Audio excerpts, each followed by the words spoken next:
My son-in-law called me crazy. He told the town I was senile. He smiled while he ruined my daughter's life and acted like he was man of the year. He thought I was just some old bat he could push aside. He didn't know one thing. Hell hath no fury like a mother. And I was coming for him. I'm so glad you're here. If you're listening to my story, please hit that like button, subscribe to the channel, and tell me in the comments where you're tuning in from. I need to know how far my warning has spread. The blizzard hit our part of Ohio like a freight train. 1 minute it was flurries. The next it was a total whiteout. The wind howling so loud it sounded like a ghost was pressing its face against the glass. I was in my kitchen, rubbing my arthritis, watching the snow pile up against my late husband Frank's old workshop. It was nights like this I missed him the most. The house felt too big, too quiet. That's when the phone rang, vibrating on the worn kitchen counter. It was almost midnight. My heart did that stupid little jump it always does. It was Sarah. I snatched it up. Sarah, honey, are you okay? Is the power out over in your subdivision? All I heard on the other end was chattering teeth and the shriek of the wind. Mom. Her voice was thin, like a tiny thread about to snap. Mom, he kicked me out. The bottom dropped out of my stomach. What? What are you talking about? Jason did what? I've got Leo, she sobbed, and the sound broke me. Leo, my grandson, only 6 months old. We're at the old rest stop off Route 30. It's so cold, Mom. He took my wallet and my keys. My phone's at 2%, please, then static. The line went dead. Sarah! Sarah! I screamed into the phone. I redialed. Straight to voicemail. I dialed Jason. Voicemail. You coward. I spit the words into the silence of my kitchen. I'd never trusted him. He was too slick, too smooth. Always had a plastic smile for the neighbors, but eyes that were cold as ice when he looked at me. I didn't waste another second. I didn't call 911. In this storm, by the time they got out to Route 30, it would be too late. I grabbed Frank's keys from the hook by the door, pulled on his old hunting parka, and shoved my feet into my snow boots. My hands were shaking, but not from cold. It was rage, a pure hot rage that burned away the 58 years of being polite, of being a nice lady. Frank's old Ford F-150 was a beast, but the roads were hell. The snow was coming down so thick my high beams just bounced off a wall of white. The wipers were fighting a losing battle. Route 30 was deserted. I was pushing the truck faster than I should have, gripping the wheel so hard my knuckles were white. He kicked her out. With the baby. In a blizzard. The thought just kept playing. Over and over. The rest stop was just a wide spot in the road, closed for the season. The plows hadn't even touched the entrance. I slammed the truck into four-wheel drive and pushed through the snowdrift, my headlights sweeping across the dark concrete building. Sarah, I yelled, jumping out of the truck. The wind ripped the door from my hand and slammed it against the frame. I ran to the bathrooms. The doors were locked. Sarah! Mom, in here! The sound came from the main picnic area, a small alcove meant to shelter you from the sun, not a blizzard. She was huddled behind a frozen metal picnic table, trying to use it as a windbreak. She looked up, her face pale and streaked with frozen tears. She was holding Leo inside her own thin jacket, trying to share body heat. He wasn't crying. That's what scared me the most. Babies are supposed to cry. Oh my God, I whispered. I ripped my own heavy parka off and wrapped it around them both, pulling them into my arms. Sarah was shivering so hard she could barely stand. Leo's little face was pale, his lips tinged with blue. He locked the door, Mom, she stuttered, her teeth chattering. We had a fight. I told him he couldn't keep spending our savings on God knows what. He got so mad. He just dragged me to the door and threw my phone after me. I walked here. I didn't know what else to do. You don't talk. You just save your strength, I commanded. I half carried, half dragged her to the truck, got her in the passenger seat, and cranked the heat up full blast. I rubbed Leo's tiny hands and feet, blowing hot air on them, tears of fury streaming down my face. It's okay, baby. Grandma's got you. It's okay. The drive to the county hospital was a blur. I must have run 3 red lights. I laid on the horn and didn't care. I burst through the emergency room doors carrying Leo with Sarah leaning on me. I need help. My grandson has hypothermia. My daughter has frostbite. Suddenly we were surrounded by nurses. They whisked Leo away. They got Sarah into a bed. I was left standing in the waiting room, soaked to the bone, dripping melting snow onto the linoleum, vibrating with an anger so deep it scared me. A young nurse, her badge said Patel, came out an hour later. Your grandson is very lucky, Mrs. Davis. His core temperature was dangerously low, and your daughter has severe frostbite on her hands and feet. But they're both going to be okay. You got them here just in time. I nodded, my throat too tight to speak. I finally managed to ask, Did her husband call, Jason? She checked the chart. No, ma'am. No calls. I was sitting by Sarah's bed watching her sleep when the door swung open. It was Jason. And he wasn't alone. He had his mother, Brenda, with him. Brenda, a woman who always looked like she was smelling something bad. Jason rushed to the bed, his face a perfect mask of concern. Oh my God, Sarah. Baby, what happened? I woke up and you were gone. I've been driving around frantic. I've been worried sick. I stood up. You lying sack of filth. Jason recoiled as if I'd slapped him. Mags, what are you talking about? He always called me Mags, a name I hated. Brenda stepped forward, putting a hand on his arm. Margaret, please. My son has been beside himself. What on earth happened? He kicked her out, I said, my voice low and dangerous. He left her and my grandson at a rest stop to freeze to death. Jason's face changed. He looked genuinely shocked. Then he looked at me, and his eyes. Oh, his eyes were cold. Mags, that's a terrible thing to say. She ran off. We had a small disagreement, a spat. She's been so emotional since Leo was born. He tapped his temple, a knowing, sad look aimed at his mother. The postpartum, you know. She's just not herself. Sarah started to wake up, her eyes fluttering. Jason? I'm here, baby, he said, grabbing her hand. You had us so scared. Why did you run off like that? Sarah looked confused. You locked me out, Jason. You were yelling. Honey, no, he said, his voice as smooth as syrup. You were yelling. You were saying crazy things. You grabbed Leo and ran out before I could stop you. Don't you remember? Sarah looked from his concerned face to my furious one. She was weak, drugged on painkillers for the frostbite, and confused. I saw the doubt in her eyes. She needs to come home, Brenda said, her voice all business. She needs to be with her husband. She's not going anywhere with him, I said, blocking the door. Jason's mask slipped. His voice dropped. Mags, don't make a scene. You're upsetting her. If you don't move, I will call security and tell them my unstable mother-in-law is trying to kidnap my wife. Who do you think they'll believe? He smiled. A small, tight smile of victory. I looked at Sarah. She was crying silently, her eyes pleading with me. But she was too beaten down to fight. She just nodded at Jason. I want to go home.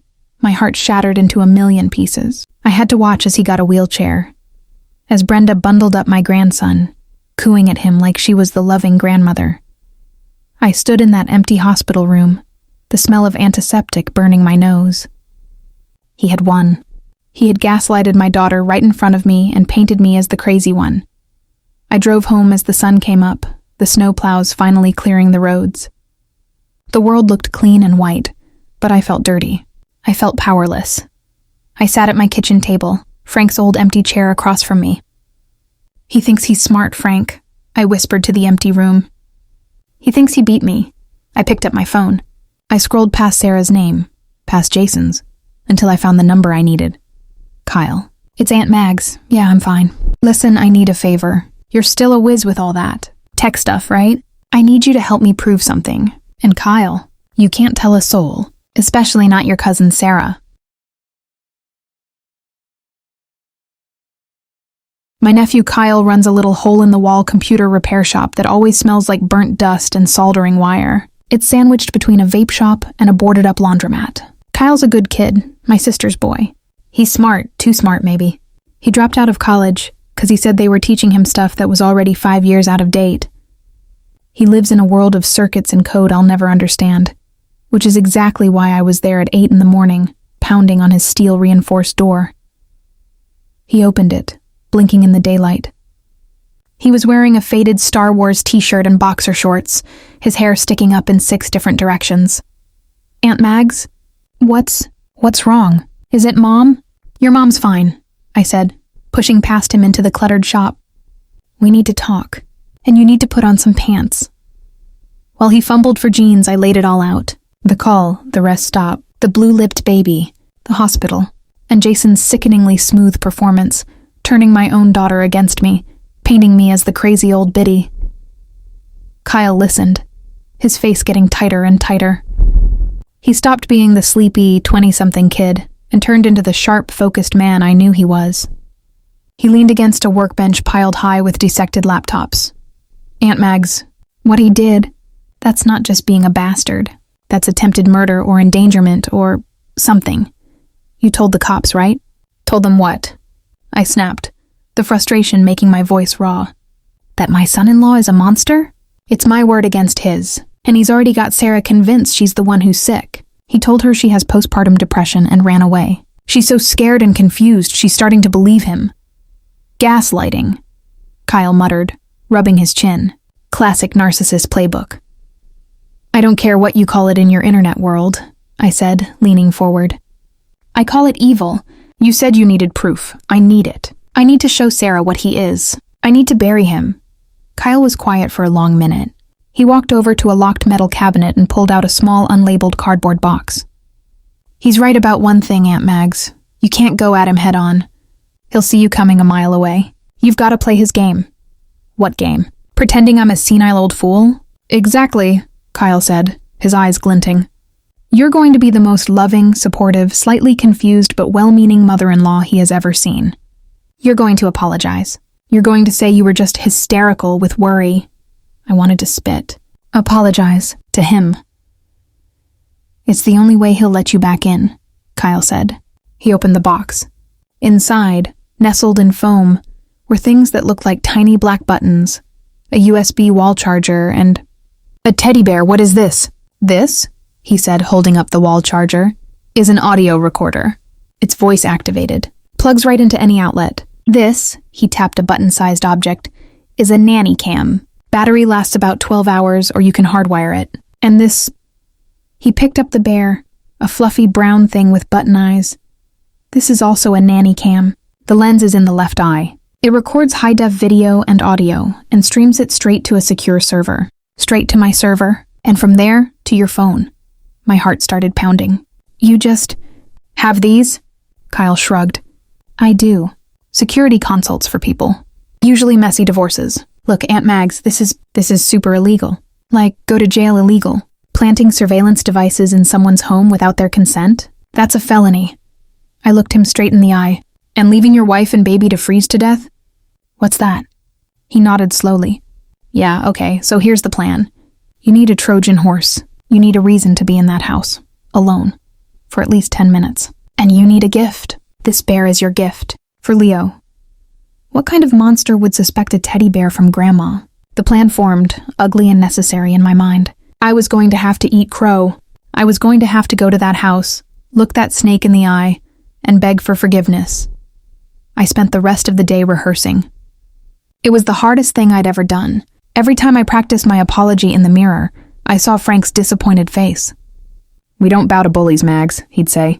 "I'm not bowing, Frank," I whispered to the empty room. "I'm just getting my knees dirty before I cut his off." That evening, I drove over.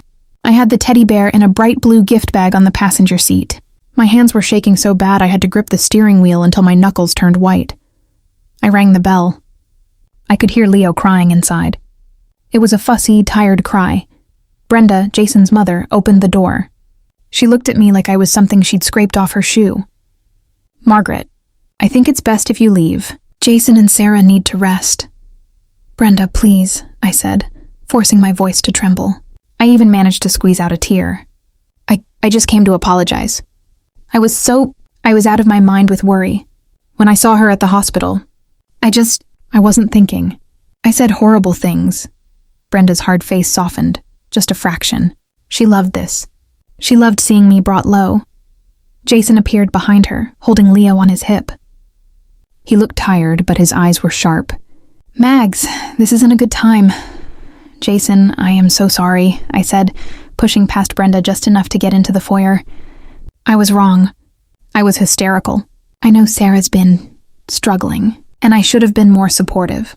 I just love her so much. I brought something for Leo. I held out the gift bag. Jason looked at the bag, then at me. He was searching my face, looking for a trap. I just held his gaze, my eyes wide and watery. I am a dumb, scared old woman. That's what I needed my face to say.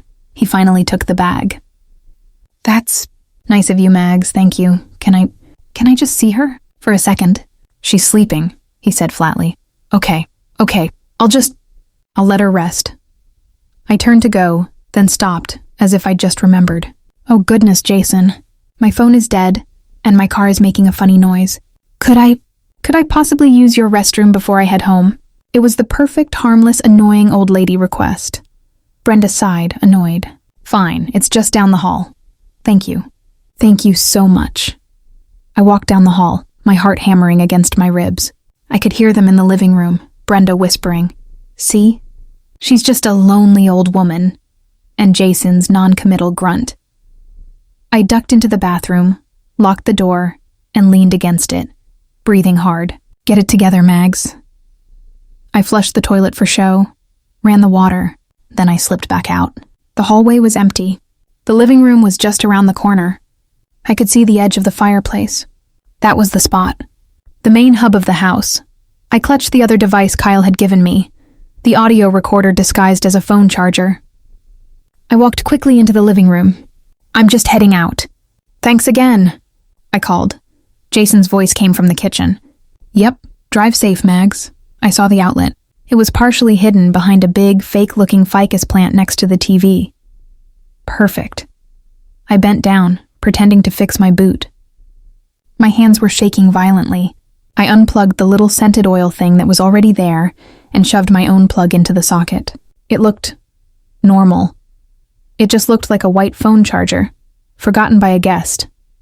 I stood up and walked out of that house, not making eye contact with anyone. I got in my truck and drove for a full block before I pulled over, my whole body trembling as the adrenaline crashed. I had done it. When I got home, I opened the special app Kyle had installed on my phone. It's live, Aunt Mags, his text read. You're in. I put in my earbuds. I turned up the volume, and I listened. At first, it was just muffled sounds. The TV, Leo crying. Then I heard Brenda's voice, clear as day. Can't believe she bought it. You were right, Jason. She's a gullible old fool. Then Jason's voice, cold, sharp, and full of a venom I had never heard. She's not gullible.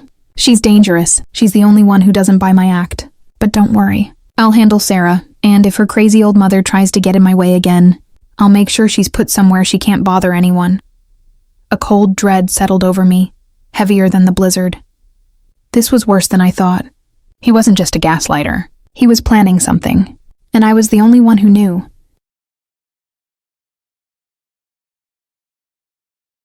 I didn't sleep for 2 days. I literally did not sleep.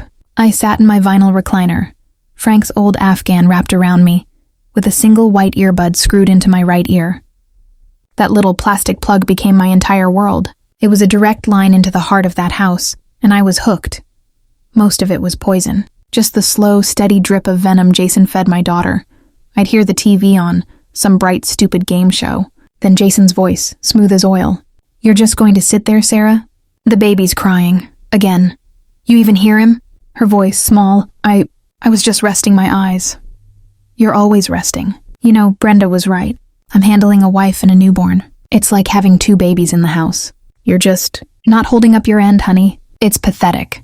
Then silence. I'd hear her start to cry. A soft, defeated sound that made me want to drive my fist through a wall. And then the worst part. He'd flip the switch. Oh, hey, come on now. He'd coo, his voice full of fake sympathy. Don't cry. You're just hormonal. It's that postpartum. You can't help it. I'm not mad. I'm just worried about you. Here, I'll get you one of your pills. It'll make you feel better. Pills. My blood ran cold. What pills? He'd gotten her diagnosed real fast. I was living a double life. By day, I was Mags Davis, puttering in my frozen garden, waving at the mailman. I even called Sarah, playing the part. Hi, honey. I'd chirp into the phone, knowing Jason was likely listening on speaker. Just wanted to see if you needed anything from the store. I'm making a pot roast tonight. Oh, no, Mom. Jason's handling all the shopping. Her voice was flat, detached. "Well, okay, sweetie. You just rest up," I said, my voice dripping with fake cheer. "Give that grandbaby a kiss for me." I hung up and felt like I needed to scrub my skin with bleach, but my hysterical episode at the hospital had given Jason the perfect weapon. If I showed one sign of anger, 1 ounce of suspicion, he'd use it. He'd tell Sarah, "See, your mom's just not stable." So I had to play the part of the slightly senile, well-meaning grandma, the one who had overreacted. I needed to see her. I couldn't just listen. I needed eyes in that house. I had to know if the bear was in play. I baked a lemon bundt cake. It was Frank's favorite, and I made it on autopilot, my hands remembering the motions my mind couldn't focus on. I put it in my old Tupperware carrier and drove over unannounced. I parked at the curb, not in the driveway. A neighborly visit. I rang the bell, a big fake smile plastered on my face. Brenda opened the door. Her face soured when she saw me. "Margaret, this isn't a good time." "Oh, nonsense, Brenda," I chirped, pushing right past her into the foyer. I was a 58-year-old woman. I had the right to be obnoxious. I just baked my famous lemon bundt, and I know it's Jason's favorite. "I'm not staying!" Just dropping it off. Jason came out of the kitchen, wiping his hands on a dish towel. He looked annoyed, but he saw the cake, and his mask of the perfect husband snapped into place. "Mags, you shouldn't have," he said, taking the cake. "How's my little girl?" I asked, craning my neck to look into the living room. And I saw her. Sarah was sitting on the sofa, staring at a blank TV screen. She was in a baggy gray bathrobe, her hair matted on one side. Her eyes were dull, unfocused. She looked hollowed out. "Sarah, honey?" She turned her head slowly like it was heavy. "Mom, what are you doing here?"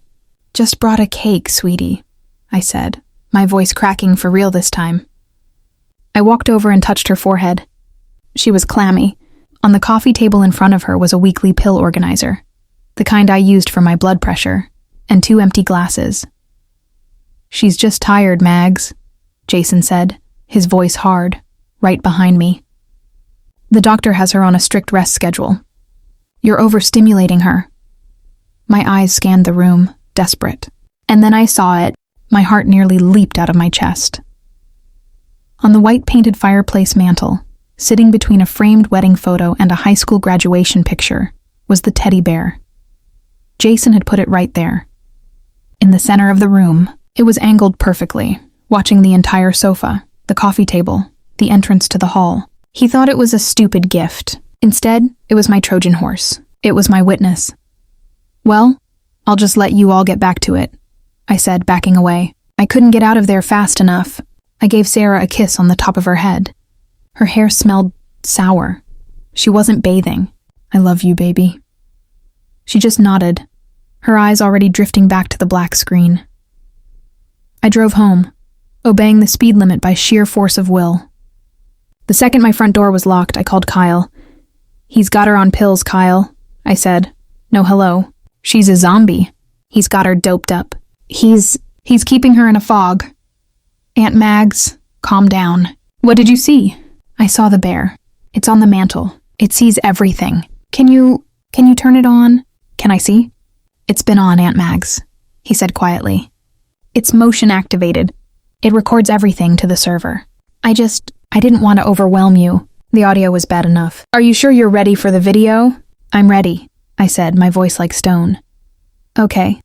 I'm sending you the login for the secure stream. But Aunt Mags, a warning. You can't react to what you see. You can't call him. You can't go over there. This is for evidence. This is the long game. You understand?" "I understand," I lied. "I just wanted to see my daughter." Kyle texted me the link. I opened it on my laptop, and the world fell away. I was looking at my daughter's living room. The video quality was crystal clear. I could see the dust motes dancing in the afternoon light. I saw Sarah, still on the couch, not moving. I watched for an hour. Nothing. Just Sarah, sleeping or staring. It was horrifying. Then the front door opened. Jason came in. He didn't have his nice guy face on. He looked angry. He'd been on the phone. He walked into the living room, saw Sarah asleep, and swore under his breath. He picked up his phone and hit redial. I couldn't hear his side of the conversation from the audio plug because he was in the kitchen, but I didn't need to. I had the plug-in recorder and the bear cam. I was getting audio from both.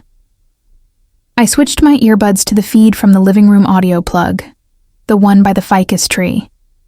Jason walked back into the living room, his cell pressed to his ear. "No, I'm telling you, she's a problem," he was saying. "She showed up here again, just showed up." A pause. "My mother-in-law. Mags. Yeah, I'm worried she's going to try to take Sarah. She was completely unhinged at the hospital. Screaming, delusional. Yes, Dr. Evans, I'm telling you, she is the one who's unstable. I'm worried she's a danger to my family." My blood turned to ice. He wasn't talking about Sarah. "What would it take?" Jason asked, pacing in front of the fireplace, right in front of my camera. "To get an evaluation? An involuntary hold? A 72-hour, right, and I'd need someone to corroborate? My mother would. She's seen how erratic Margaret has been. He was building a case against me, and if she's deemed a danger to others or gravely disabled by her obsession," he continued. "Conservatorship? Right, I see. No, I'm just a concerned son-in-law trying to protect his wife from her unstable mother. I'll look into the paperwork. Thank you, doctor." He hung up. I ripped the earbud out of my ear, gagging. He wasn't trying to isolate Sarah.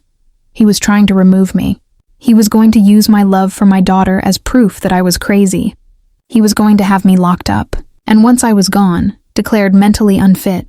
Who would ever believe my story? Who would be left to protect Sarah? No one. I grabbed my phone, my hands shaking so hard I could barely dial. "Kyle," I whispered. My voice choked. "Kyle, you need to come here. Now. He's not just drugging Sarah. He's trying to have me committed. And I need you to find every dirty secret this bastard has. I don't care what it costs. I don't care how illegal it is. Dig it all up."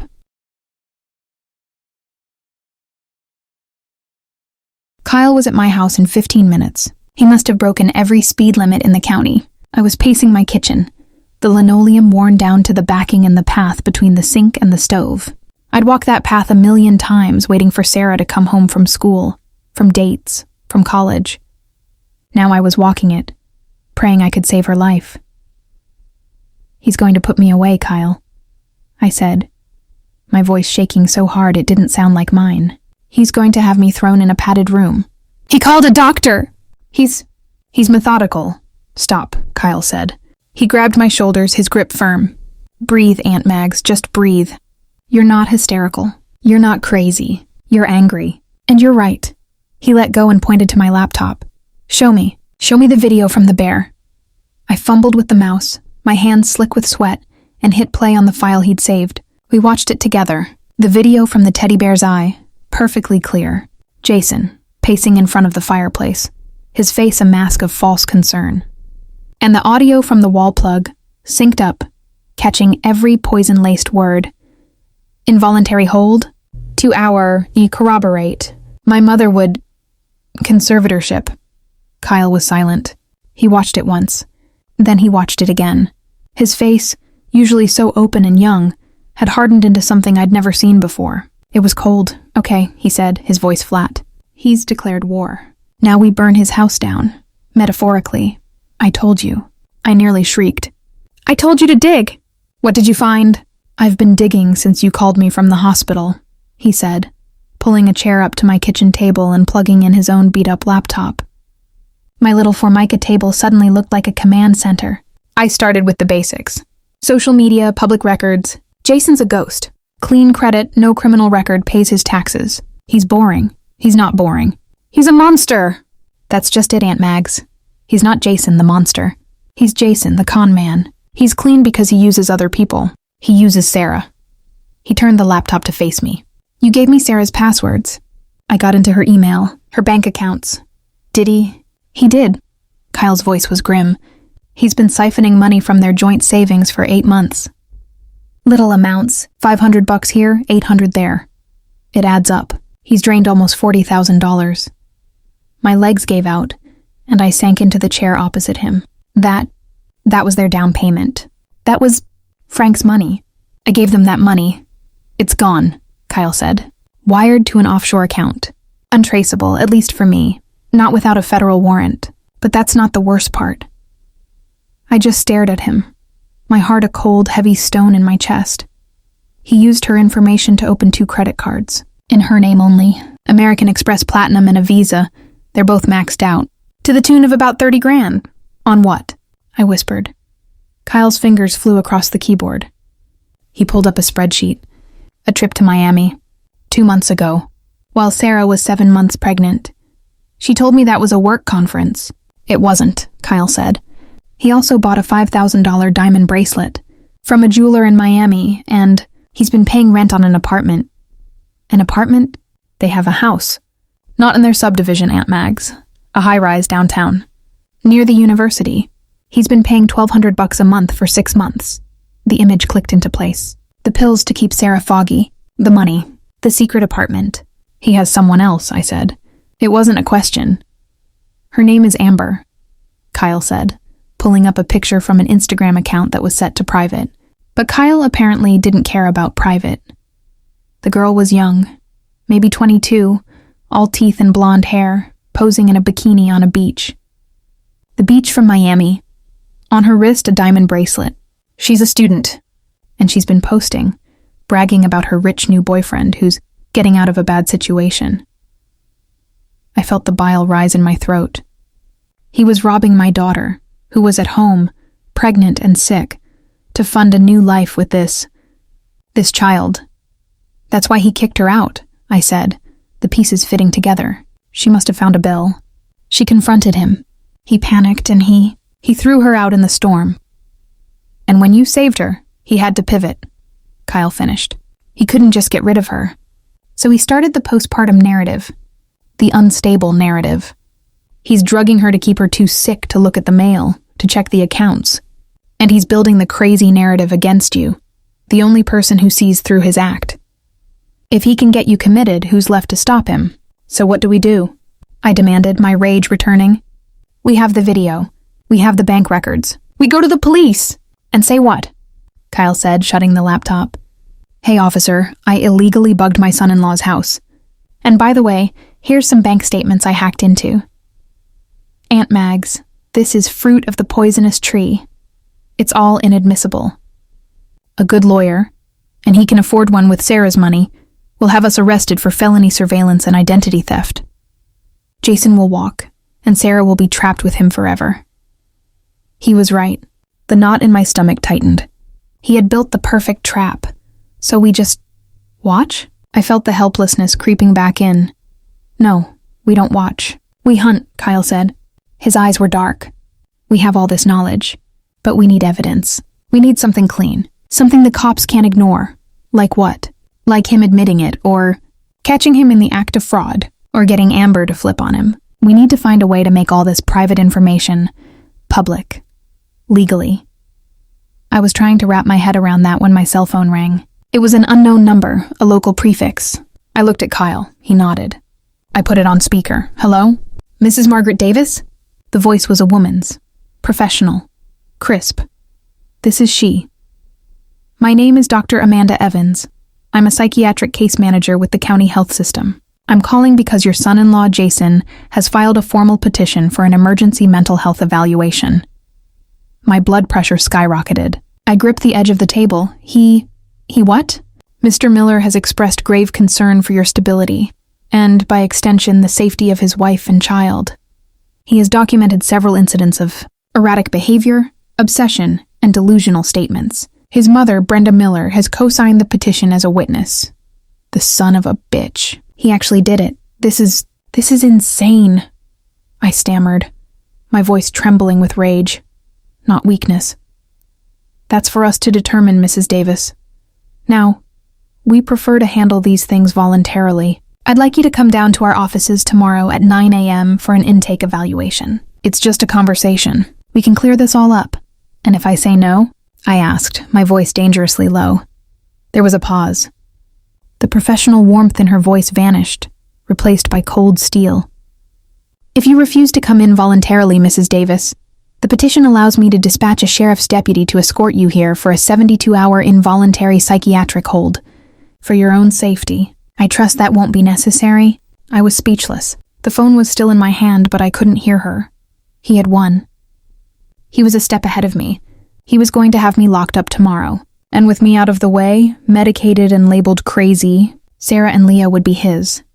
Kyle looked at me, his face pale. "Aunt Mags," he whispered. "He's not just trapping you.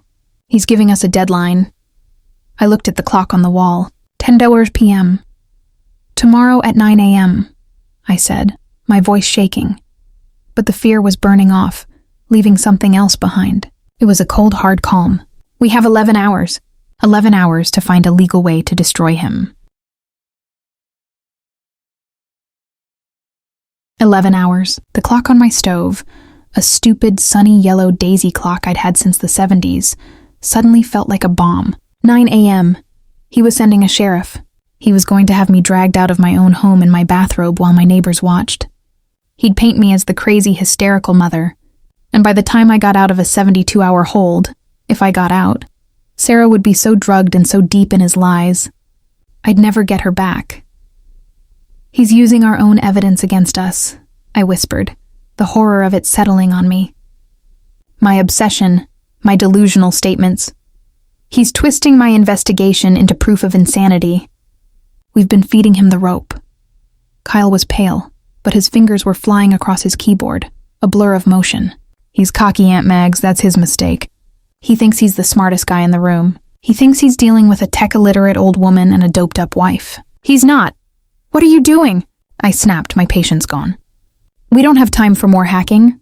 "I'm not hacking. I'm connecting," he said, not looking up. "He's got a girlfriend, Amber. He's got an apartment downtown. He's got fake credit cards. He's not a master criminal. He's just a guy, a sloppy, arrogant guy. I'm running her name, Amber, with the university address. Looking for a last name. It doesn't matter." I was pacing again. "We can't use it. It's illegal. Will you stop saying that?" he yelled, finally looking up. "We're past illegal. We're at war. He's trying to lock you up. We don't need admissible evidence right now, Aunt Mags. We need leverage. We need a grenade." I stopped pacing. He was right. Frank didn't raise a victim. I took a deep breath. "Okay, what's your grenade?" "This." He turned the screen. The private Instagram account was up again. Amber. She just posted 30 minutes ago. It's a selfie with 2 other girls, all of them holding up fruity-looking drinks. The caption says, "All-night study sesh with my girls. Ugh, finals! Wish my baby was here, but he's on family duty tonight." And my stomach turned. Family duty. That's what he called tormenting my daughter. "Where is she?" I asked. Kyle pointed to the geotag on the post. "The university library. They'll be there all night." "Which means the apartment is empty," I finished, my heart kicking into a new rhythm. It wasn't fear. It was ice. "It's on Chestnut Street," Kyle said, grabbing his keys and a backpack I hadn't noticed before. "The new high-rise.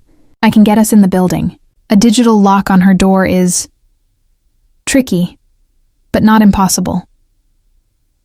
"I'm not waiting in the car, Kyle." He looked at me, really looked at me. Not as his Aunt Mags, but as a co-conspirator. "I didn't figure you would." We drove in silence. The town was asleep. It was almost midnight. The high-rise was all glass and steel, the kind of place young people with no furniture and too much rent money live.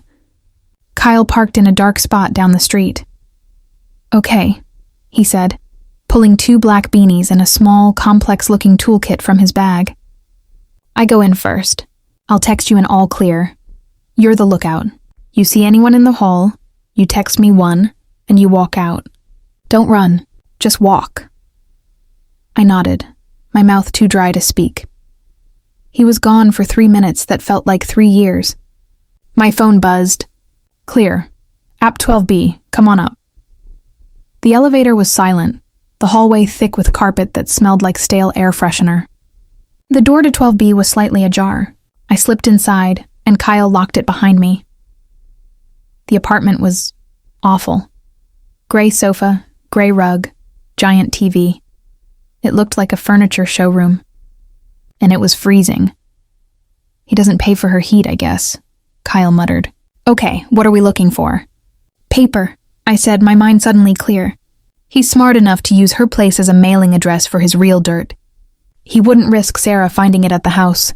Look for mail, a desk, a filing cabinet. We split up. Kyle took the living room. I took the bedroom. Her room smelled like cheap perfume and strawberry vape smoke. Her closet was overflowing with new clothes, tags still on. On the nightstand, I saw it. A framed photo. Jason and Amber kissing. He was wearing a shirt I'd given him for his birthday. I had to fight the urge to shatter the glass. I pulled open the nightstand drawer. Makeup, loose change, and a prescription bottle. I picked it up. The name on it wasn't Sarah's.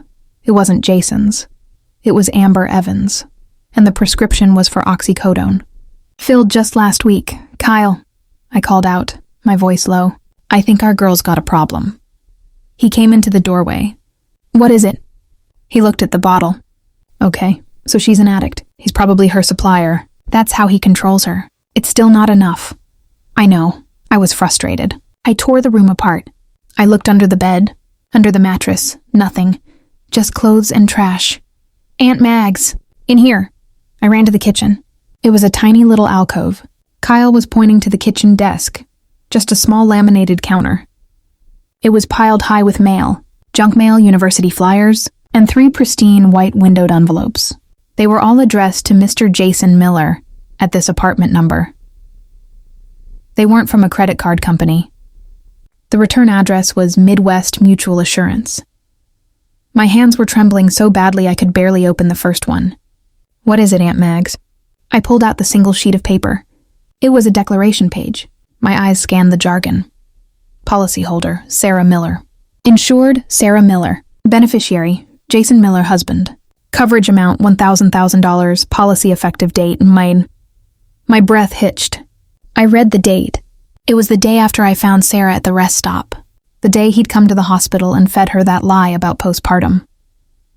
Kyle, I whispered, holding out the paper. He took out $1 million life insurance policy on her. Kyle read it, and all the color drained from his face. Oh my God, the blizzard. That wasn't just a fight. That was plan A. It didn't work, so he started plan B. Drugging her, I said, making her crazy, making me crazy. He's not just trying to leave her, Kyle. He's trying to kill her. An accidental overdose, a suicidal wife, despondent from postpartum, and her unstable mother to back up the story. This was it. This was the grenade. This was clean. A physical document mailed. We could anonymously tip the police to this address. We have to go, Kyle said, his voice urgent, grabbing the envelope. We have to get this to the cops right now. Wait, I said. My eyes were fixed on the kitchen counter. Next to the pile of mail was a cheap white coffee mug with "World's Best Dad" on it. A sick joke. But next to it was a small stack of index cards. On the top card, in loopy, girly handwriting, was a script. I picked it up. Hello? I read. My name is Dr. Amanda Evans. I'm a psychiatric case manager. I'm calling because Jason Miller has filed a formal petition. Grave concern. Erratic behavior. 72-hour involuntary hold. It was the exact script from the phone call. Word for word. I looked at the prescription bottle I was still holding. Amber Evans. I looked at the script. Dr. Amanda Evans. Kyle, I said, my voice dangerously calm. I don't think Amber is a nickname. I think her name is Amanda. And that Dr. Evans who called me, she wasn't a psychiatrist. She was her, Kyle whispered, his eyes wide. He didn't just find some random doctor to con. He had his girlfriend impersonate a county official. He faked the whole petition.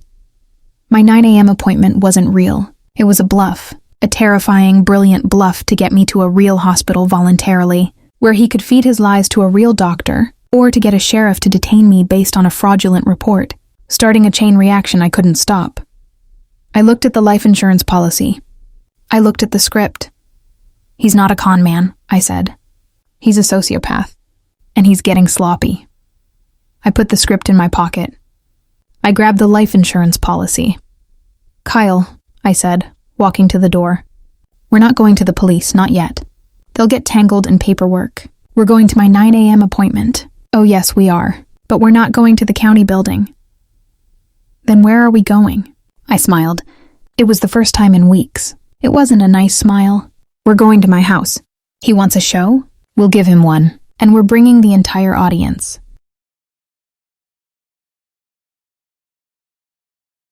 We got back to my house at 2 a.m. The daisy clock in my kitchen ticked with an aggressive loudness I'd never noticed before.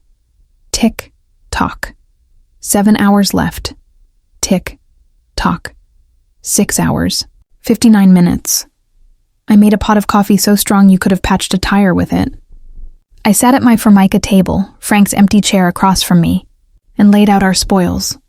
A single sheet of paper for $1 million insurance policy, and a stack of index cards with a movie villain script written on them. "This is the whole ball game, Kyle," I said, my voice quiet. He's not just a con man. He's a planner, but he's an arrogant planner. He thinks he's playing chess with checkers. "So what's the move, Aunt Mags?" Kyle looked exhausted, but his eyes were sharp. "He's bluffing with his 9 a.m. call. He thinks you'll panic. He's trying to stampede you into making a mistake, into going to that hospital so he can feed them his crazy story." "I know. He's expecting me to be hysterical. He's expecting me to be alone."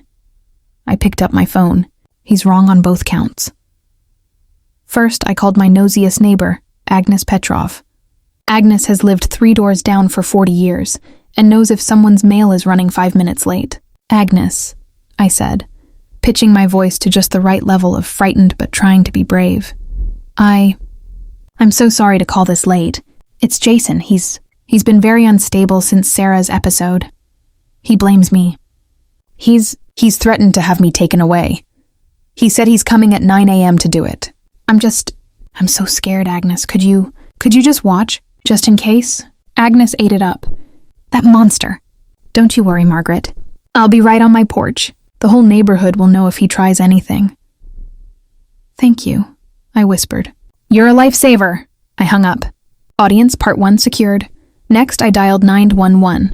911, what is your emergency? "My name is Margaret Davis," I said, my voice strong and clear. "I need to file a formal report. My son-in-law, Jason Miller, has threatened me. He has a history of erratic, violent behavior, including abandoning my daughter and infant grandson in a blizzard. He is unstable. He told me he is coming to my home at 9 a.m. tomorrow to have me committed. I am a 58-year-old woman. I live alone, and I am in fear for my safety. I am not in immediate danger right now, but I am requesting a patrol car be dispatched to my address at that time, just to keep the peace." The dispatcher was professional.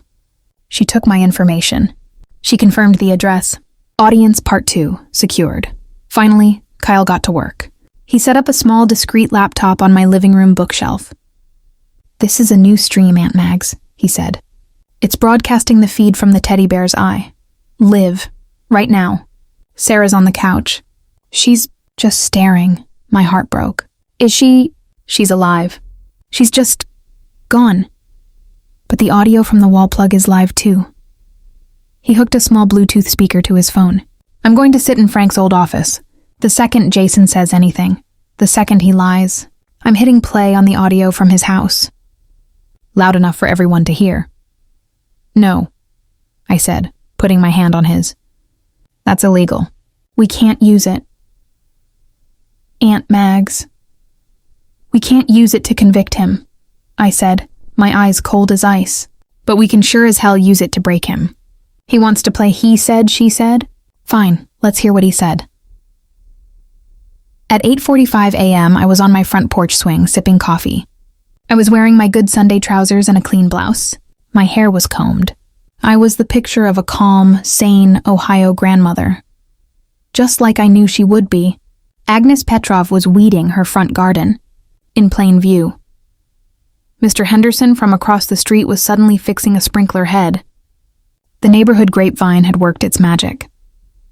At 8:59 a.m., Jason's silver SUV pulled up. He got out of the driver's side, his face set in that concerned mask. Brenda, his mother, got out of the passenger side, looking like she'd just swallowed a lemon. They were here for the final act, to remove the crazy old lady. "Mags," Jason started, walking up my path.